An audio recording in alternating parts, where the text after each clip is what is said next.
Hi friends, this is Uma. இன்றைக்கி நம்ம சேனலில் நம்ம டிஸ்கஸ் பண்ண போகிற டாபிக் வந்து பார்த்திங்கன்னா 2 டாபிக் இருக்குது. ஃபஸ்ட்டு டாபிக் வந்து நம்ம தினமும் ஏன் கோலம் போடணும், அந்த கோலம் போடுறதுனால நமக்கு என்ன பலன் அப்படிங்கிறது.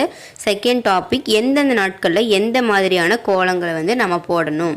ஸோ இந்த 2 டாபிக் தான் ஃப்ரெண்ட்ஸ் இன்றைக்கி நான் உங்க டிஸ்கஸ் பண்ண போகிறேன். ஸோ லேட் பண்ண வேண்டாம், வாங்க நம்ம டைரெக்டாக டாபிக்குள்ளே போயிடலாம். ஃபஸ்ட்டு வந்து வாசலில் வந்து நம்ம கோலம் போடுறதுனால நமக்கு என்ன பெனிஃபிட் அப்படின்னா, நமக்குலாம் பேசிக்காக தெரிஞ்ச ஒரு விஷயம் வந்து நம்ம அம்மாக்கெல்லாம் சொல்லி கேள்விப்பட்டிருப்போம். வீட்டில் வந்து மகாலட்சுமியோட அருட்கடாட்சம் வேணும் அப்படின்னா கண்டிப்பாக வந்து நம்ம வாசலில் கோலம் வந்து போடணும். இது வந்து பேசிக். பட் வந்து இதை தாண்டி நிறைய விஷயங்கள் வந்து கோலத்தில் இருக்குது. இப்போ ஃபார் அன் எக்ஸாம்பிளுக்கு பாருங்கள், இப்போ வாசலில் வந்து நீங்கள் ஒரு கோலம் வந்து அழகாக போட்டிருக்கீங்கன்னு வச்சுக்கோங்களேன். அந்த கோலத்தை வந்து நம்ம வந்து பார்க்கும்போதே நமக்கு வந்துட்டு ஒரு பாசிட்டிவ் வைப் வரும். அழகான ஒரு விஷயத்தை பார்த்தாலே அப்போதைக்கு நம்ம மனசு வந்து ஒரு விதமான சந்தோஷமாக இருக்கும். ஸோ